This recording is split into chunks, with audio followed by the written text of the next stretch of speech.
Rebonjour, ici Jean Sinat du studio Photomode à Québec. Bien, il y a un an, je vous avais présenté les bâtons lumineux LED tubulaires de la marque We-Lite qui sont fabriqués par Viltrox. Et aujourd'hui, bien, ils ont sorti maintenant sous la marque Viltrox une deuxième série de bâtons lumineux qui sont un peu plus grands cette fois-ci.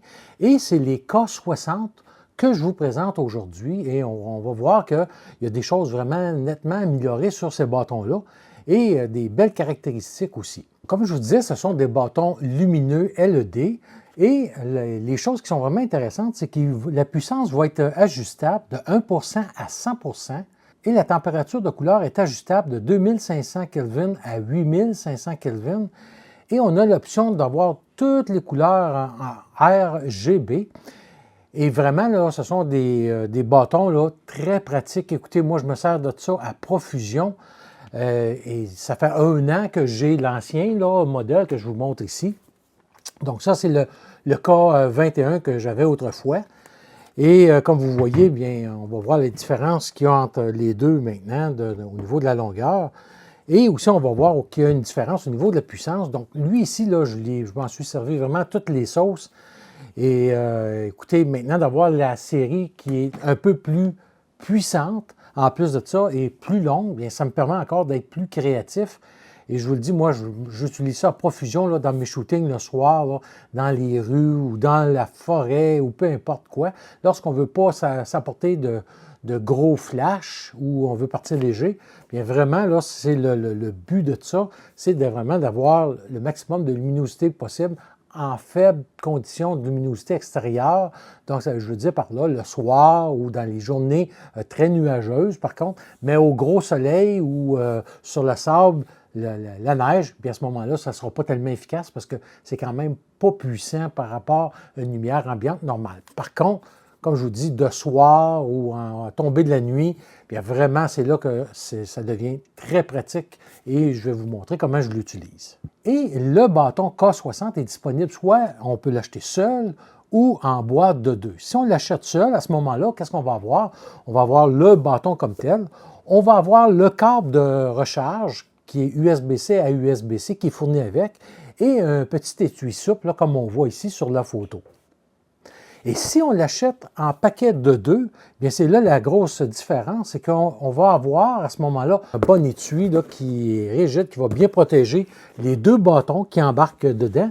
Mais aussi, on va avoir, qu'est-ce qui est vraiment intéressant, qu'on n'a pas à l'unité, donc si on l'achète seul, on ne l'aura pas, mais un nid d'abeilles. Donc vraiment, là, à ce moment-là, ça vient tout simplement s'insérer, je vais vous le montrer ici, on l'insère tout simplement en glissant le bâton lumineux. On a des petits élastiques qui vont le tenir en place. Donc, on le glisse entre l'élastique et les grilles. On va avoir maintenant le grille qui vraiment va venir diriger notre éclairage de façon très précise, alors que si je n'ai pas cette grille-là, à ce moment-là, je vais avoir un éclairage qui va être sur tous les côtés. Donc, on peut voir là, par rapport à tantôt, bien, même si je le mets de côté ici, là, je suis éclairé, alors que si la grille est ici, bien, je n'aurai pas de lumière qui va venir baver sur moi. Donc, vraiment, cette grille-là, là, pour moi, c'est vraiment un gros atout lorsque je vais shooter à l'extérieur avec les lumières ambiantes.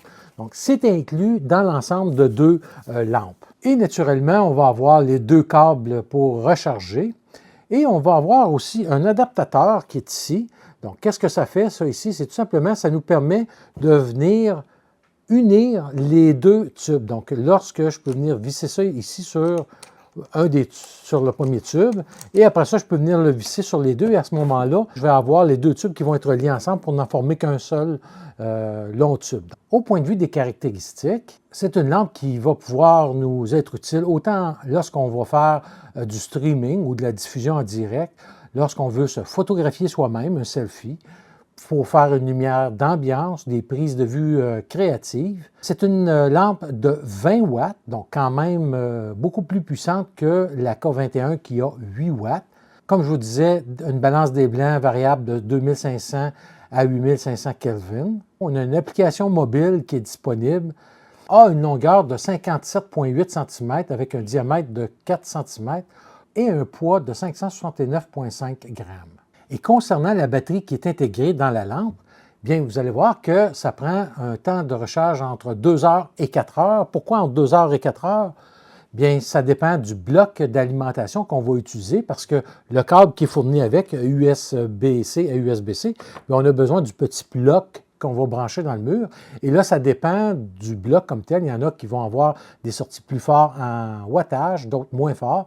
Donc, dépendamment du bloc qu'on va avoir, c'est là que ça va jouer sur la durée de recharge. Donc, moi, je l'ai testé et ça m'a pris 2 heures 10 minutes là, pour recharger ma lampe lorsqu'elle était vraiment à plat. Et une fois qu'elle est complètement rechargée, bien, on va avoir une capacité de charge à 100% de puissance de 90 minutes. Et là, si on l'utilise à une puissance moindre, ça va durer encore plus longtemps. L'autre fois, je suis allé shooter dans le Vieux-Québec avec cette lampe-là, puis je n'ai même pas vu la fin de la charge et j'avais seulement une petite barre là, sur l'indicateur du niveau de puissance résiduelle.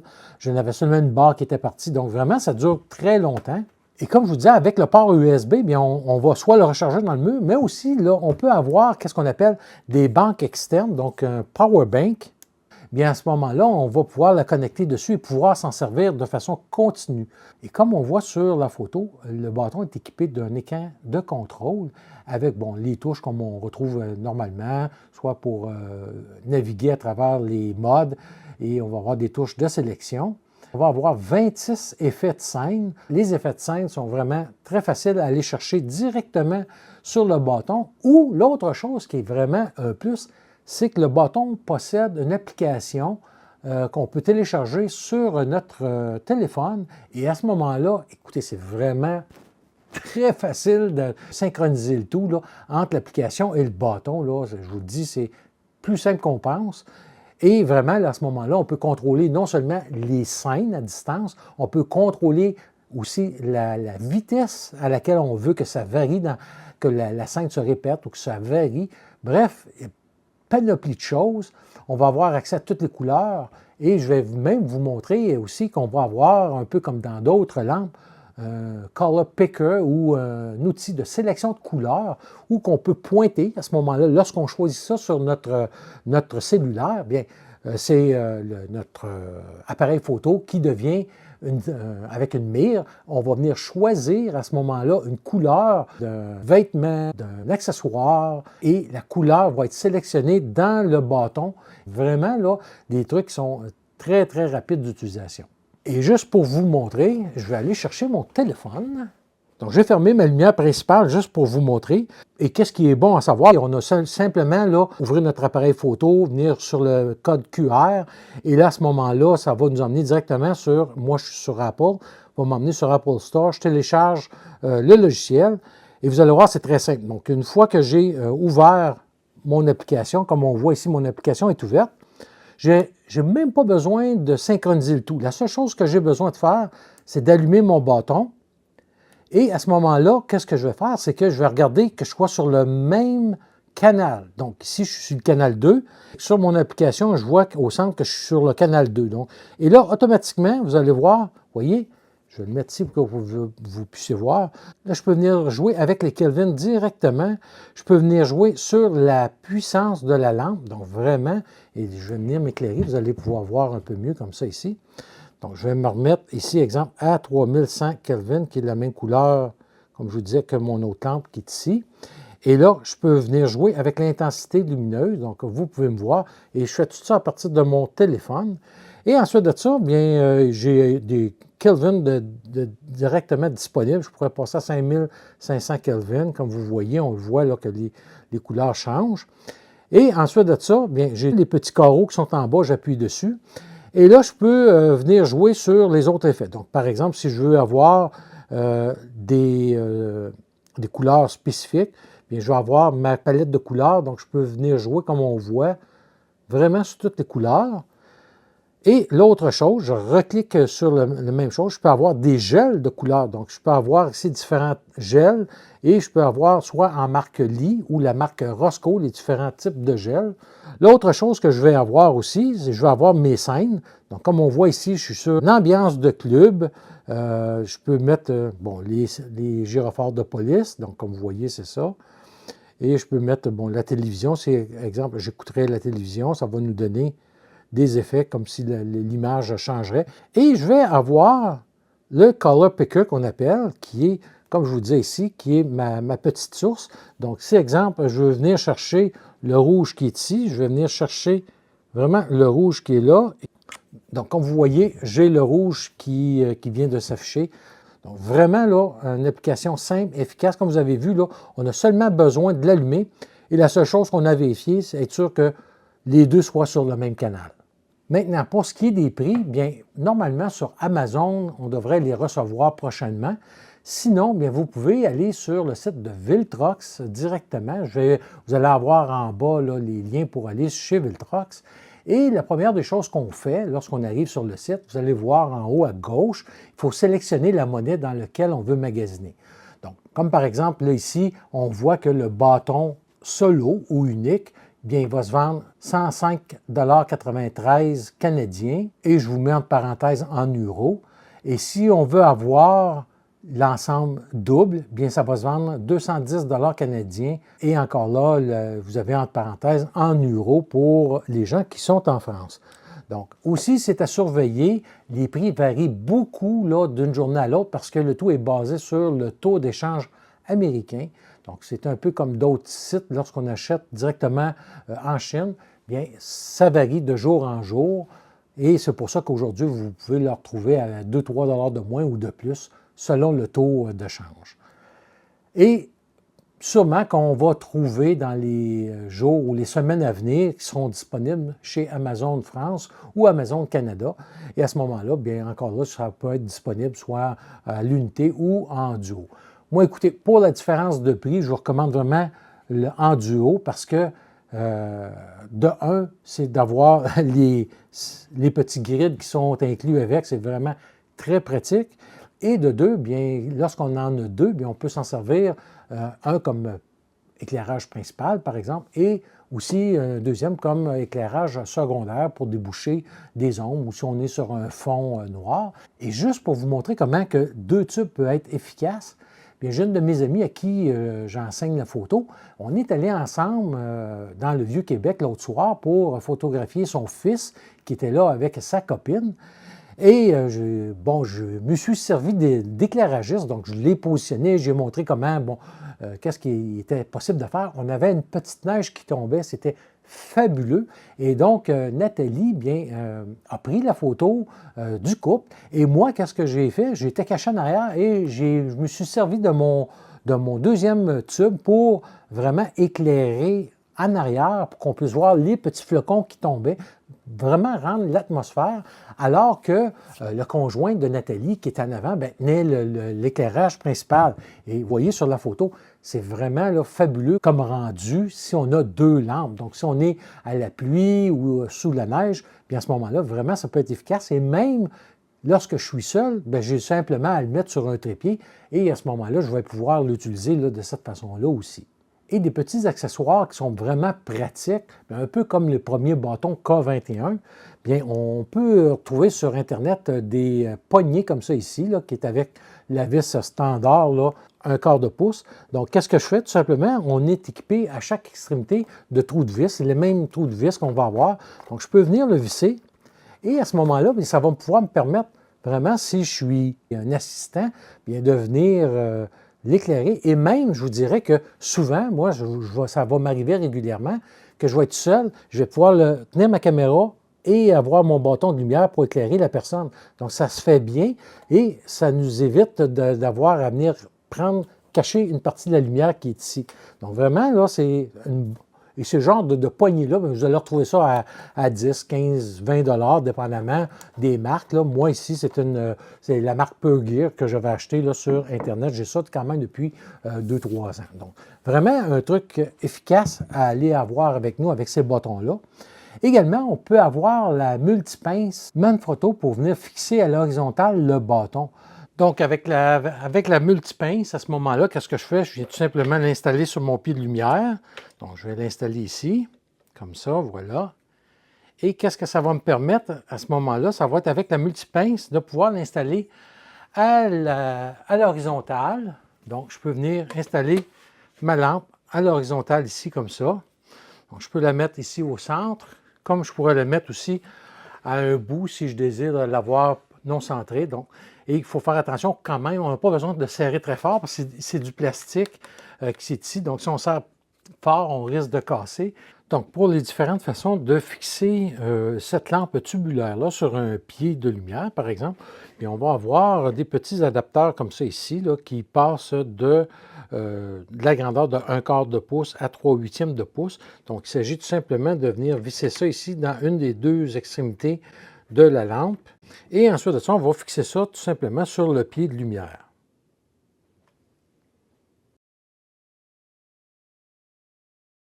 Et finalement, le dernier avantage qu'on va avoir avec ces bâtons-là, c'est un peu comme le premier modèle, c'est qu'il n'est pas complètement rond. Donc oui, en avant, il va être une forme arrondie complètement, mais lui, ici, qu'est-ce qu'il va avoir? C'est qu'on va pouvoir le déposer sous des différentes facettes parce qu'on va avoir 5 côtés qui sont plats, puis le devant va être rond. Donc ça nous permet vraiment de pouvoir avoir un angle pour donner à notre bâton. La chose qui est différente aussi avec le K21, c'est que les bouts, contrairement au K21, ne sont pas aimantés. Donc, le K21, lui, lorsque je l'utilise à quelque part, je peux le laisser, le coller, ça va se maintenir en place facilement. Ceux-ci, par contre, ne sont pas aimantés. Donc, il y en a qui vont trouver ça peut-être un côté négatif, mais par contre, moi, je crois que c'est tout simplement parce que les aimants n'auraient pas été assez puissant pour soutenir la lampe. Là. Si, exemple, on la suspend dans les airs, contrairement au K21 où que là, ça va tenir sans problème. Donc, c'est bon à savoir que les côtés qui sont normalement aimantés sur le K21 ne le sont pas sur le K60. Et justement, si on compare maintenant le K21 avec le K60, on va voir que le K21 va avoir une longueur totale de 29,7 cm, alors que le K60 va avoir une longueur totale de 57,8 cm. Et on voit que, bon, au point de vue du poids, c'est 270 grammes contre 569 grammes. Et la puissance, bien, on a beaucoup plus de puissance avec le K60 pour 8 watts pour le K21 et 20 watts pour le K60. Maintenant, j'ai fait un test de puissance juste pour voir la différence maintenant. Qu'est-ce que c'est 8 watts et 20 watts, la différence? Bien, qu'est-ce que j'ai fait? J'ai mis les lampes à 1,5 mètres de distance entre la lampe et mon pose-mètre. J'ai pris une vitesse de 1/125e de seconde. Et pourquoi 1/125e de seconde? C'est parce qu'on ne va pas bien en bas de cette vitesse-là à main levée pour faire de la photo. Donc, je voulais avoir une vitesse, lorsqu'on travaille en lumière ambiante, la plus proche possible, donc 1/125e de seconde. Et là, j'ai mis les lampes à pleine puissance pour 2000 ISO. Et là, on peut voir que le K21 à 5500 Kelvin m'a donné 1,8 d'ouverture, alors que le K60 a donné 2,8 d'ouverture. Et la chose intéressante, c'est qu'on obtient tout le temps la meilleure puissance à 5500 Kelvin, alors que si je place à 3100 Kelvin, bien j'ai une petite perte de puissance à 1,6 contre 1,8. Et le K60, bien à ce moment-là, à 3100 Kelvin, bien j'ai une ouverture de 2,2, alors que j'ai 2,8 lorsque je suis à 5500 Kelvin. Concernant les points négatifs, alors comme on voit ici sur celle du bas qui est la 21, l'indicateur va toujours rester allumé pour la recharge, alors que sur le K60, après 1 minute, l'indicateur de recharge qu'on voit ici en haut va s'éteindre. Donc, c'est bon à savoir. Comme là, on voit qu'il vient de s'éteindre. Donc, si on veut voir si ça continue de charger, bien, on fait tout simplement appuyer sur un des 4 boutons qui sont ici et l'indicateur va revenir. Donc, il ne reste pas en permanence allumé comme sur le K21, mais par contre, le K60 K60 continue à se recharger. Une fois que les deux lampes sont chargées, bien on voit que sur l'indicateur du K21, on m'indique full pour dire que c'est pleine charge, alors que sur le K60, lui, il n'y a aucune indication. Il faudra que je vienne appuyer sur le bouton et on voit que c'est bien indiqué full. Donc après une minute, ça va s'effacer. Donc ce sont la différence qu'il y a entre le K60 et le K21. J'ai de toute façon envoyé là, la différence de fonctionnement chez Viltrox. Peut-être que ça sera régularisé, cette fonction-là, lors d'un prochain firmware. Donc, pour la suite de la vidéo, je suis allé à l'extérieur pour mettre en pratique les deux tubes, soit là de soir, et on regarde ça ensemble.